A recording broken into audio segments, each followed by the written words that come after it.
అణగారిన ముస్లిం మైనార్టీల జీవితాల్లో వెలుగు నింపడానికి వారి హక్కుల సాధన కోసం నిరంతరం పోరాటాలు చేస్తామని పాలకులను నిలదీస్తూనే ఉంటామని ముస్లిం రైట్స్ ప్రొటెక్షన్ ఫోరం వ్యవస్థాపక అధ్యక్షులు డాక్టర్ షేక్ మెహబూబ్ బాషా అన్నారు.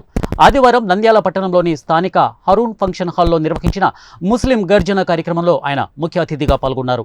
ఈ సందర్భంగా డాక్టర్ షేక్ మెహబూబ్ బాషా మాట్లాడుతూ దేశవ్యాప్తంగా దారిద్ర్య రేఖకు దిగువన అత్యంత పేదరికంలో విద్య, వైద్య, ఆర్థిక సదుపాయాలకు నోచుకోక పాలకుల నిర్లక్ష్యానికి గురవుతున్న ముస్లిం మైనార్టీల హక్కుల సాధన, ఆస్తుల పరిరక్షణ కోసం నిరంతరం గర్జిస్తూనే ఉంటామని ఆయన ప్రకటించారు. ముస్లిం మైనార్టీల ఆత్మాభిమానం, ఆర్థిక స్వావలంబన, విద్య, వైద్య సదుపాయాల కల్పన, రాజకీయంగా ముస్లిం మైనార్టీలకు ప్రాధాన్యత, ముస్లిం మైనార్టీ మహిళలను ఆర్థిక బలోపేతం చేయడం తదితర అంశాలపై వారి హక్కుల సాధన కోసం వారిని చైతన్యవంతులను చేయడంపై రాజకీయాలకు అతీతంగా పోరాటాలు చేయడమే ఎంఆర్పీఎఫ్ ప్రధాన లక్ష్యమని డాక్టర్ షేక్ మెహబూబ్ బాషా ప్రకటించారు. ముస్లిం మైనార్టీల ఆస్తుల పరిరక్షణ, సంక్షేమం పట్ల నిబద్ధతగా పనిచేస్తామని రాబోయే ఎన్నికల మేనిఫెస్టోలో ప్రకటించే రాజకీయ పార్టీలకు తాము మద్దతుగా నిలుస్తామని ఆయన పేర్కొన్నారు. తమ ఆస్తుల పరిరక్షణ, హక్కుల సాధన కోసం నిరంతరం ఉద్యమాలు చేపడుతూ ముస్లిం మైనార్టీలను చైతన్యవంతులు చేసి తమ హక్కుల సాధన కోసం ఐక్య పోరాటాలకు సిద్ధం చేస్తామని ఆయన వెల్లడించారు. తమ సొంత నిధులతో గర్జన కార్యక్రమాలు చేపడుతున్నామని, ఎటువంటి విరాళాలు స్వీకరించడం లేదని, అసత్య ప్రచారాలను నమ్మవద్దని ఆయన సూచించారు.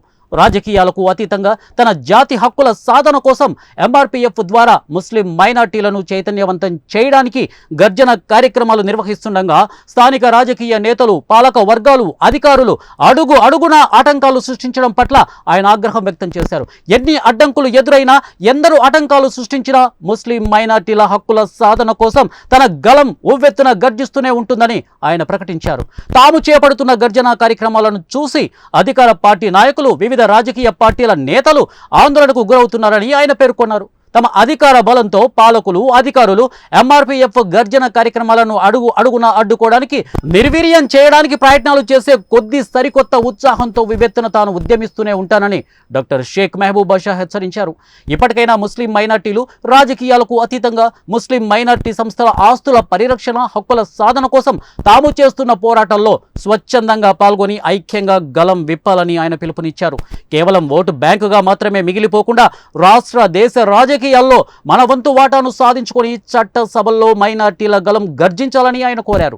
ముస్లిం మైనార్టీ మహిళల ఆర్థిక స్వావలంబన కోసం సహారా ముస్లిం మహిళా సహకార సంస్థను ఏర్పాటు చేస్తున్నామని ఆయన ప్రకటించారు. దీని ద్వారా మహిళలకు పరస్పర సహకార మహిళా సంఘాల ద్వారా ఆర్థిక సహాయం, విద్యా బోధన కేంద్రాలు, విద్యా సేవలు, కుట్టు శిక్షణ, నైపుణ్యత కేంద్రాలు ఏర్పాటు చేసి మైనారిటీ మహిళలను ఆర్థిక బలోపేతం చేయడమే కాకుండా చైతన్యవంతుల్ని చేయడమే లక్ష్యమన్నారు. అన్యాక్రాంతమవుతున్న వక్ఫ్ బోర్డు ఆస్తులను స్వాధీనం చేసుకోవడానికి ఎంఆర్పీఎఫ్ తరఫున ప్రత్యేక కార్యాచరణ రూపొందిస్తున్నామని ఆయన ప్రకటించారు. తాను ఎటువంటి రాజకీయ ప్రయోజనం ఆశించడం లేదని, దేశవ్యాప్తంగా తన వ్యాపారం విస్తరించి ఉందని, తాను ఎవరి నుంచి ఆర్థిక సహాయం స్వీకరించడం లేదని, సొంత నిధులతో రాజకీయాలకు అతీతంగా అణగారిపోతున్న ముస్లిం మైనారిటీ జాతి హక్కుల సాధన కోసం ఐక్య పోరాటాలకు సిద్ధమవుతున్నట్లు ఆయన స్పష్టం చేశారు. రాజకీయ లబ్ధి ఆశించే వచ్చే రాజకీయ నేతలు స్వార్థపరులు ముస్లిం మైనారిటీ ఐక్యతను విడదీయడానికి పలు రకాల అపోహలను వ్యాపింప చేస్తున్నారని, వాటిని నమ్మవద్దని ఆయన మరోసారి ముస్లిం మైనారిటీ ప్రజలకు విజ్ఞప్తి చేశారు. ఇప్పటికైనా రాజకీయాలకు అతీతంగా ఐక్యంగా ఉద్యమించకపోతే శాశ్వతంగా హక్కులను కోల్పోవడమే కాకుండా దేశంలో ముస్లిం జాతి కనుమరుగయ్యే ప్రమాదం పొంచి ఉందని ఆయన హెచ్చరించారు. భవిష్యత్తులో ఉభయ తెలుగు రాష్ట్రాలతో పాటు దేశవ్యాప్తంగా ఎంఆర్పీఎఫ్ కార్యకలాపాలు విస్తరింపచేస్తామని ఆయన ప్రకటించారు. ఈ కార్యక్రమంలో ఎంఆర్పీఎఫ్ యువజన విభాగం రాష్ట్ర అధ్యక్షులు షోయబుద్దీన్ ఖాద్రీ, ఎంఆర్పీఎఫ్ రాష్ట్ర నాయకులు రోషన్ అలీ, ఇక సయ్యద్ షా మూర్తిజా ఖాద్రీ, ఎంఎం పాషా, ముస్లిం మహిళా రచయిత్రి సుల్తానా సికిందర్, ఇక స్థానిక మైనారిటీ సంస్థల నాయకులు ఎంఎం గౌస్, రియాజ్ తదితరులు పాల్గొన్నారు. గర్జన కార్యక్రమానికి ముస్లిం మైనారిటీ మహిళలు భారీ సంఖ్యలో హాజరయ్యారు. అస్సలాము అలైకుం రహమతుల్లాహి బర్కాతుహు. ఈ సభా వేదిక పైన మన కొంతమంది ప్రముఖులు ఈ వేదికని అలంకరించారు. వాళ్ళందరికీ నా హృదయపూర్వక ధన్యవాదములు. అదేవిధంగా ఈరోజు ఈ కార్యక్రమానికి విచ్చేసిన నా ముస్లిం సోదరీమణులకు, అదేవిధంగా సోదరులకు, పెద్దలకి అందరికీ నా హృదయపూర్వక ధన్యవాదాలు తెలుపుకుంటున్నాను. ముఖ్యంగా ముస్లిం అనే నేను మన ముస్లింల కోసం ఒక పోరాటం చేయడం కోసం ఈరోజు ఒక వేదికను తయారు చేశాను. అంటే ఒక రాజకీయ ప్రవేశం కోసమో, లేకపోతే ఒక లబ్ధి కోసమో, లేకపోతే ఏదో ఒక దురుద్దేశంతో ఈ వేదికను తయారు చేయలేదు. అణగారిపోతున్న ముస్లింల జీవితాలు, పేదరికంలో సతమతమవుతున్న ముస్లింల యొక్క జీవితాలలో ఒక వెలుగు తేవాలంటే ఒక సామాన్యుడు పోరాటం చేస్తేనే వెలుగు వస్తుంది అనే ఉద్దేశంతో ఈ ఎంఆర్పిఎఫ్ అనే ఒక ఆర్గనైజేషన్ని స్థాపించాం. అది కేవలం మీ అందరూ మన ముస్లింల యొక్క పేదరికాన్ని నిర్మూలించడానికే. ఫిబ్రవరి నెల 11వ తారీఖు కర్నూలులో ఒక మహాగర్జనని నిర్వహించాం. అక్కడ ఆటంకాలు రాజకీయ నాయకులకి, అంటే నాకు తెలిసి రాజకీయ నాయకులు నన్ను చూసి భయపడుతున్నారు. Is a great thing. చాలా సంతోషపడుతున్నాను నేను. ఎందుకంటే ఇప్పటి వరకు కూడా నేను ఒక సామాన్యుడిగానే ఫీల్ అవుతున్నాను. కానీ రాజకీయ నాయకులు, కొంతమంది ఎమ్మెల్యేలు, అధికారులు అంటే నన్ను చూసి భయపడి ఏమవుతున్నారంటే ఫోన్లు చేసి సభలకు వెళ్ళబాకండి అని భయపెడుతున్నారు. చాలా సిగ్గుచేటయ్యా. నేను ఒక సామాన్యుడిగా వచ్చాను. నేనేదో ఒక ఎమ్మెల్యేగా నిలబడడానికో, ఒక ఎంపీగా పోటీ చేయడానికో, లేకపోతే ప్రజల దగ్గర డబ్బులు వసూలు చేయడానికో రాలేదు. మీరు ఈ ఆంధ్రప్రదేశ్లోనే కాదు, ఇండియాలో ఎక్కడన్నా చూడండి, పేదరికంలో సతమతమవుతున్న వాళ్ళు మన ముస్లిం సోదరులు. మన ముస్లింల ఇళ్లలో పిల్లలు ఎక్కువ, పేదరికం ఎక్కువ, పిల్లల్ని చదివించుకోలేం, పిల్లలకి పెళ్ళిళ్ళు చేసే అవకాశాలు లేవు. పిల్లలకు పెళ్ళిళ్ళు చేయాలంటే అన్ని ప్రభుత్వాలు వస్తాయి. ప్రతి ఒక్క ప్రభుత్వం ఏదో ఒక పథకం ఇస్తుంది. ఆ పథకాల్లో ఏమంటే మీ అమ్మాయి 10th క్లాస్ చదువుకుంటే దుల్హన్ పథకం ఇస్తాం. అంటే మన స్థితులు పేదరికంతో బీడీలు చుట్టుకుంటూ, కూలి పనులు చేసుకుంటూ, అట్టి పండ్ల బండ్ల దగ్గర అమ్ముకుంటూ, ఇళ్లలో పూలు కట్టుకుంటూ సామాన్య జీవితంతో ఈరోజు సతమతమవుతున్నది కేవలం ముస్లింలే. కేవలం ముస్లింలే. రాజకీయాలలో ముస్లింలు ఎవరన్నా ఉండారంటే లేరు. పోనీ లాండ్ ఒకడు వచ్చి, అయ్యా నా ముస్లింలు సోదరులు సోదరిమణులు సమస్యల్లో సతమతమవుతున్నారు, వాళ్ళకు మంచి జీవితం కావాలంటే ప్రభుత్వం దగ్గర నుంచి వచ్చే లబ్ధి ఏముంది, ఆ లబ్ధిని వాళ్ళకి చేరవేయడం కోసమే నేను ఈ వేదిక ఎక్కాను అంటే, ఆ తరువాత ఆదోనిలో సేమ్ సిచ్యువేషన్ రిపీటెడ్. ఏమంటే ఆయన సభలకి పోకూడదు, ఆయన సభలకి హాజరు కాకూడదు. ఎందుకంటే ముస్లింలు అందరూ ఏకమైపోతే వాళ్ళకి భయము, మన సమస్యలు పైన పోరాటం చేస్తామని ఒక భయము. ఆదోని తర్వాత నంద్యాల పట్టణానికి వచ్చాం. నంద్యాల పట్టణంలో ఇంతమంది మీరు వచ్చారు, రాని వాళ్ళ ఇళ్లలో కూడా కూర్చున్నారు. ఎవరి దగ్గరైనా మేము వచ్చి ₹1 చందా అడగలేదు, మీకు సహాయం అడగలేదు. మీకు నేను సహాయం చేయడానికి మీ వెన్నంటూ ఒక అన్నలాగానో, ఒక సోదరులాగానో, ఒక మీ మిత్రుల్లాగానో వచ్చాను. కానీ మీరు వచ్చినప్పుడు మీరు ఎందుకయ్యా రాజకీయ నాయకులు భయపడుతున్నారని నాకు అర్థం కావట్లేదు. ఈ నంద్యాల పట్టణంలో మళ్ళీ సేమ్ రిపీటెడ్. రాత్రి ఫోన్లు పోతాయి. మన మసీదుల్లో చెప్తారు ఎలాన్లు చేయకూడదు, ఆయన మీటింగ్కి హాజరు కాకూడదు. ఎందుకు హాజరు కాకూడదు అని నాకు అర్థం కావట్లేదు. ఈ సభాముఖంగా, ఈ మీడియా పరంగా మీ రాజకీయ నాయకులకి నేను ప్రశ్నిస్తున్నాను. అంటే ముస్లింలు ఏకం కాకూడదా? ముస్లింల సమస్యలు తీరకూడదా? అంటే ముస్లింలు పేదరికంలోనే చచ్చిపోవాలా? అంటే ఇదే మీరు కోరుకుంటే దయచేసి మీ ఎలక్షన్ల మేనిఫెస్టోలో ఇదే ఇవ్వండి. అయ్యా ముస్లింలు మీరు ఏకం కాకూడదు, మీరు ఎక్కడికక్కడ విడిపోవాలా, మీరు కూలీలుగానే ఉండాలా, మీ జీవితాలు పేదరికంలోనే నలిగిపోవాలని మీ మేనిఫెస్టోలో ఇవ్వండి. నేను ఏ ఊరికి వచ్చినా, నా మహాగర్జన ఎక్కడ పెట్టినా లోకల్ మీ పొలిటికల్ లీడర్లతో కాదు. నేను ఎవరైతే మీ అధిష్టానం ఉందో అధిష్టానానికి ప్రశ్నిస్తున్నాను, అధిష్టానానికి అడుగుతున్నాను. మా ముస్లింల కోసం మీ మేనిఫెస్టోలో మా ముస్లిం అమ్మాయిలకి 18 ఏళ్ళు దాటిన వాళ్ళకి ఎవరైతే పెళ్లి చేసుకుంటున్నారో ఎలాంటి కండిషన్ లేకుండా 10వ తరగతి లేకపోయినా వాళ్ళకి దుల్హన్ పథకం, ఆ దుల్హన్ పథకం ఇంప్లిమెంట్ చేయండి. ఎందుకు చేయటం లేదు? అదేవిధంగా ఒక్బోర్డ్ భూములు 66,000 ఎకరాలు ఒక్బోర్డ్ భూములు ఈ ఆంధ్రప్రదేశ్లో ఉన్నాయి. దాంట్లో నుంచి దాదాపు 30,000 ఎకరాలు మన కర్నూలు జిల్లాలో ఉన్నాయి. అంటే మనమేమో ఇంట్లో అన్నం లేదు, మన భూములు అమ్ముకొని కోటీశ్వర్లు అయిపోతున్నారు. అయ్యా భూముల గురించి పోరాటం చేయడానికి మేము వచ్చాము. ఆక్రమించుకున్న భూముల్ని పక్కన పెడతాం, మిగిలిన భూముల్లో ఒక్బోర్డ్లలో కాంప్లెక్స్లు కట్టండి, ఆ కాంప్లెక్స్లు మా పేదలకు ఇవ్వండి, దానికోసం వచ్చాము. కానీ దానికి కూడా సమాధానం ఎవరు? మీటింగ్లో హాజరు కాకూడదు. విద్యలో చాలా వెనకబడిపోయినాం. మన పిల్లలకి చదివించుకోవాలంటే మన దగ్గర డబ్బులు లేవు. కానీ ఆ విద్య గురించి మన వక్ఫ్ బోర్డ్ స్థలాలలో స్కూళ్ళు కట్టించండి, మా పిల్లలకి ఉచిత విద్య చేర్పించండి. లేదు. ముస్లిం వెల్ఫేర్ ఫైనాన్స్ కార్పొరేషన్ కొన్ని వందల కోట్లు వస్తున్నాయి ప్రతి సంవత్సరం. కానీ ఆ డబ్బులు ఎక్కడికి పోతున్నాయి ఎవరికీ తెలియదు. ఆ డబ్బులు సరైన వాళ్ళకి చేరచేయడం కోసమే ఇలాంటి మేము ఒక ప్లాట్ఫారం ఏర్పాటు చేశాము. మేము కేవలము ఒక వారధి లాంటి వాళ్ళం. అంటే ప్రభుత్వానికి నా ముస్లిం సోదరులు ఎవరైతే పేదరికంలో ఉన్నారో వాళ్ళకి రావాల్సిన లబ్ధి వాళ్ళకి చేర్చడం కోసమే ఈ ఎంఆర్పిఎఫ్ని స్థాపించాము. కాబట్టి దయచేసి ఇప్పటికైనా మా రాజకీయ నాయకులారా, మా పోరాటం మీతో కాదు, మా పోరాటం ప్రభుత్వాలతో, మా హక్కుల కోసం, మా పేదరికం కోసం అని మేము అడుగుతున్నాం. అదేవిధంగా ఇంకో ముఖ్యమైన సమస్య ఏమంటే, మనం పేదరికంలో ఉండే వాళ్ళకి కొంతమంది కన్నా సరే మైనార్టీ మహిళల కోసం Sahara welfare women's education society అనే ఒక సొసైటీని స్థాపిస్తున్నాం. ఈ సొసైటీ ద్వారా ప్రతి ఒక్క మహిళలకి ఒక గ్రూపులు పెడుతున్నాం. 10 మంది గ్రూపులు. ఎవరైతే గోషా పరదాలతో ఇళ్లలో ఉండారో వాళ్ళు రోడ్లపైన పోరో ఆ మహిళల కోసం ఈ గ్రూపు మీకు చాలా బాగా పనికొస్తుంది. కాబట్టి మహిళలు ఈరోజు ఇంతమంది హాజరయ్యారు. దయచేసి మీరన్నా ఈ సమస్య మన కోసం, మన పేదరిక నిర్మూలన కోసం అని ఆలోచించండి.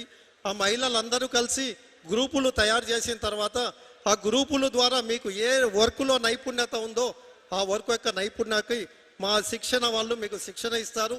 ఆ శిక్షణ అయిపోయిన తర్వాత ప్రభుత్వం యొక్క ఫండ్స్ నుంచి ఆ ఫండ్స్ తెచ్చి మీకు ఎలాంటి లబ్ధి కావాలో అలాంటివి చేర్పించి ఇంట్లో కూర్చున్న ప్రతి ఒక్క మహిళ రోజుకి 500 నుంచి 700 రూపాయలు సంపాదించే మార్గం ఇస్తామని ఈ సభాముఖంగా మీ అందరికీ తెలియజేస్తున్నాను.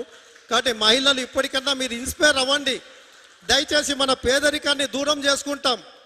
మన ఎవరికి మీకు ఓట్లు అడగడానికి రాలేదు నేను. మీరు ఎవరికి ఓటేస్తారో అది మీ ఇష్టం, నేను అడగటం లేదు. మీరు ఫలానా వ్యక్తికి ఓటేయండి అని నేను చెప్పట్లేదు. మన సమస్యల పోరాటం కోసం, మీ అందరి కోసం నా వ్యాపారాలు వదులుకొని, నా ఇంట్లో పిల్లలను వదులుకొని ఈ సమావేశాలు పెడుతున్నాను. దయచేసి ఇళ్లలో పడుకున్న మీరన్నా అర్థం చేసుకోండి. అయ్యా, మన కోసం ఒక వ్యక్తి వచ్చాడు, ఆ వ్యక్తికి ఒక సహాయం చేస్తామనే ఆలోచన. సహాయం అంటే మీరు వచ్చి మీటింగ్కి అటెండ్ అయ్యి మనం అందరం ఒకటి, హమ్ హాత్ మిలాయింగే అనే నినాదంతో రండి అని పిలుస్తున్నాను. కానీ రావటం లేదు. ఈయన ఎందుకు వచ్చాడు, ఏం చేస్తున్నాడు, ఏం లబ్ధి కోసం వస్తున్నాడు? ఇలాంటి ఆలోచనతో మీరు సామాన్యులు సతమతమైపోతూ మీ జీవితాన్ని అక్కడికే అంతం చేసుకుంటున్నారు. ఇది ఎందుకు వస్తారు అనే దానికోసం మీకు చిన్న కథ లాంటివి చెప్తాను. ఒక ఊర్లో ఒక గురువు, అంటే మన ముస్లింలు అయితే మన మసీద్లో గురువు, హిందువులకైతే ఒక దేవాలయంలో గురువు. ఆయన పెళ్లి చేసుకోలేదు, పిల్లలు లేరు, ఎవరు లేరు. నిత్యం దేవుని సన్నిధిలో దేవునిని ఆరాధించుకుంటూ ఉంటాడు. అలాంటి వ్యక్తికి ఊర్లో వాళ్ళందరూ స్వామి స్వామి అనే దండం పెడుతూ ఉంటారు. ఒకరోజు వర్షాలు వస్తున్నాయి, చిన్న వర్షం పెద్దదైంది, ఇంకా పెద్దదైంది, మొత్తం వరదలు ఊర్లోకి వస్తున్నాయి. ఊర్లో జనాలందరూ వెళ్ళిపోతున్నారు. వెళ్ళిపోయేటప్పుడు అయ్యా స్వామి వరదలు వస్తున్నాయి ఊర్లోకి రండి, మేమందరం వెళ్ళిపోతామని పిలుస్తారు. ఆయన ఒక మాట అంటాడు, అరే బాబు నేను నిత్యం దేవుణ్ణి ఆరాధించేవాడిని, కాబట్టి ఆ దేవుడే నన్ను కాపాడుతాడు, మీరు వెళ్ళిపోండి అన్నారు. వెళ్ళిపోయినారు. రెండోసారి ఒక పడవలో ప్రభుత్వం ఒక పడవ పంపిస్తుంది. ఆ పడవ వచ్చి పిలుస్తారు, అయ్యా స్వామి నువ్వు ఒక్కడే మిగిలిపోయినావు, అందరూ ఊరోళ్ళు వెళ్ళిపోయారు, నువ్వు కూడా వచ్చే అంటారు. వాళ్ళు కూడా ఏమంటారు, ఎల్లబయ్యా నాకు దేవుడు ఉన్నాడు కాపాడుతాడని వెళ్ళిపోతారు. మూడోసారి హెలికాప్టర్ వస్తుంది. హెలికాప్టర్లో వచ్చి స్వామి వచ్చేయి లేకపోతే నీళ్ళలో చచ్చిపోతా ఉంటే, నేను నిత్యం దేవుని సన్నిధిలో ఉన్నాను, నన్ను దేవుడు కాపాడుతాడు, వెళ్ళిపోమన్నారు. వాళ్ళు కూడా వెళ్ళిపోయారు. నీళ్ళు ఎక్కువైంది, ఆయన చనిపోయినాడు. ఆయన మరణించిన తర్వాత భగవంతుడి దగ్గరికి వెళ్ళి ఒక ప్రశ్న అడుగుతాడు, నేను నిత్యం దేవుని సన్నిధిలో, అంటే నాకు సంసారం లేదు, పిల్లలు లేదు, భార్య లేదు, నీ సన్నిధిలో నీ గురించే ప్రార్థించుకుంటూ ఉన్నాను, ఊర్లో వాళ్ళందరినీ కాపాడావు, నన్ను ఒక్కరిని చంపేశావు, అంటే ఏం అన్యాయం చేశాను నన్ను చంపేశావు అని భగవంతుడిని అడిగితే దానికి భగవంతుడు ఇచ్చిన సమాధానం ఏమో తెలుసా? ఫస్ట్ టైం ప్రజలు వచ్చి నిన్ను నీ ప్రేమతో పిలవలేదు, నేను పంపించాను. రెండోసారి పడవని నేను పంపించాను. మూడోసారి హెలికాప్టర్ నేను పంపించాను. అంటే మూడింటిని కూడా వినియోగించుకోలేకపోయినావు, అందువల్ల నువ్వు చచ్చిపోయినావు అన్నాడు. అంటే అదేవిధంగా భగవంతుడు మీ దగ్గరికి రాడు, భగవంతుడు మీకు సహాయం చేయడు. వచ్చిన మంచిని ఉపయోగించుకుంటే మీరు బాగుపడతారు. ఇది ఒక్కటే నేను మీకు చెప్పే సలహా. వచ్చిన ఎవరినన్నా ఉపయోగించుకోండి, మీ లబ్ధి కోసం, మీ మంచి కోసం ఈ ఎంఆర్పిఎఫ్ ఉంటుందని మీకు తెలియజేస్తున్నాను. అదేవిధంగా రాజకీయ నాయకులారా, ఇది నా ప్రారంభం, అంతం కాదు, ప్రారంభించాం. గత 2 నెలల తర్వాత ఎలక్షన్లు అయిపోయిన తర్వాత ఏదో ఒక ప్రభుత్వం వస్తుంది. ఏ ప్రభుత్వం వచ్చినా మా పోరాటం చేస్తూనే ఉంటాం. మా హక్కుల కోసం, నా ముస్లిం సోదరులు సోదరిమణుల కోసం కార్యక్రమాలు కంటిన్యూ చేస్తూనే ఉంటాం. ఈ కార్యక్రమాలు ఇప్పటితో ఆగవు. మీ 5 సంవత్సరాలు అయిపోయినా కంటిన్యూ చేస్తూనే ఉంటాం. ప్రతి ఒక్క ముస్లిం సోదరులకి కళ్ళల్లో ఆనందం వల్ల పేదరికం దూరం చేసేంత వరకు ఈ పోరాటం కొనసాగుతుందని తెలియజేస్తున్నాను. అదేవిధంగా ఇప్పుడు ప్రతి ఒక్క జిల్లాలలో, ప్రతి ఒక్క మండలాలలో ఒక కమిటీలు వేస్తున్నాం. ఆ కమిటీల ప్రకారం ఏమంటే ప్రతి ఒక్క ఇంటిలో సర్వే చేపిస్తాం. ఆ ఇంట్లో యొక్క డేటా కలెక్ట్ చేసిన తర్వాత మీ యొక్క స్థితిగతులు ఎలా ఉన్నాయి, మీ ఇంట్లో ఎంతమంది పిల్లలు ఉన్నారు, మీ యొక్క ఆదాయం ఏ విధంగా ఉంది అనే దాన్ని బట్టి మీకు ఎలాంటి లబ్ధి ప్రభుత్వం నుంచి రావాలా అనే ఒక డేటా కూడా కలెక్ట్ చేయబోతున్నాం. త్వరలో ఒక డేటా సెంటర్ కూడా ఏర్పాటు చేస్తున్నాం. ప్రతి ఒక్కటి మా సొంత నిధులతోనే చేస్తాము. ఆ తర్వాత ఆ డేటా ప్రకారం మీ యొక్క వృత్తి ఏముంది, మీ ఆదాయం ఎంత ఉంది, మీ ఇంట్లో చదువుకునే పిల్లలు ఉన్నారా, ఆ పిల్లలకు చదువు లేదా, ఎందుకు లేదు, వాళ్ళు చదువుకోవడానికి ఏం చేయాలా.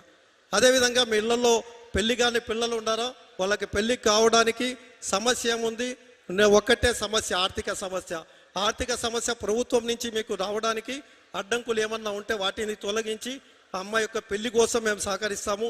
అదేవిధంగా మీకు మన కార్పొరేషన్ ద్వారా, ముస్లిం కార్పొరేషన్ అంటే ఇప్పుడు ఎస్సీ కార్పొరేషన్, ఎస్టీ కార్పొరేషన్లలో 70% సబ్సిడీ ఇస్తున్నారు. అంటే ప్రతి ఒక్కరికి ఒక 4 వీలర్ కొనుక్కొని వాటితో డ్రైవర్ ఉద్యోగం చేసుకొని బ్రతుకు తెరువు తీసుకుంటే 70% సబ్సిడీ ఉంది. అలాంటిది మన ముస్లింలలో, అంటే పేదలు లేరా, ఆ ముస్లింలకు కూడా అలాంటి సబ్సిడీ కావాలనేది మా పోరాటం. సో ఇలాంటి పోరాటాలన్నీ మేము మా నడుము బిగించి ముందుకు వస్తున్నాం. మీకు కేవలం మేము కోరుకునేది ఒక్కటే, మీ సహకారం. మీరు కూడా కలవండి, ఒక ప్లాట్ఫారం పైకి రండి. ఆ ప్లాట్ఫారం పైకి వచ్చిన తర్వాత అది ఏ విధంగా రావాలంటున్నామంటే, ఇప్పుడు ఇక్కడ అందరూ ఉన్నారు, ప్రతి ఒక్క పార్టీలో ఉంటారు, ఒక్కొక్కరు ఒక్కొక్క పార్టీలో ఉన్నారు, సంతోషం. కానీ మనం మసీదులోకి పోయినప్పుడు, నమాజ్ చదువుకునేటప్పుడు నా పక్కన నువ్వు వేరే పార్టీ వాడి ఉండవు, పక్కకి వెళ్ళిపోవడం, ఇటువైపు వేరే పార్టీ ఉన్నాడు, పక్కకి వెళ్ళిపోవడం. మనం ఏ విధంగా అయితే మసీదులో అందరూ కలిసి, అక్కడ ఏ పార్టీ మనకు పనికిరాదు, అంటే అల్లా తాలా ముందర ప్రతి ఒక్కరూ సమానం అన్నట్టు, ఇదే మన ఎంఆర్పిఎఫ్లో పార్టీలని పక్కన పెట్టండి, మీ విభేదాలని పక్కన పెట్టండి, మీ యొక్క సమస్యల్ని పక్కన పెట్టండి. మనందరం కలిసి పోరాడదాం. మన సమస్యలు పోరాడితే మీ జీవితాలు బాగుపడతాయి. నా జీవితం కాదు, నా జీవితం బాగానే ఉంది, నా జీవితం కోసం నేను పోరాటం లేదు, మీ అందరి జీవితాల కోసం పోరాడుతున్నాను. దయచేసి ఇప్పటికన్నా అర్థం చేసుకొని ప్రతి ఒక్కరూ సహకరించాల్సిందిగా కోరుతున్నాను. Thank you.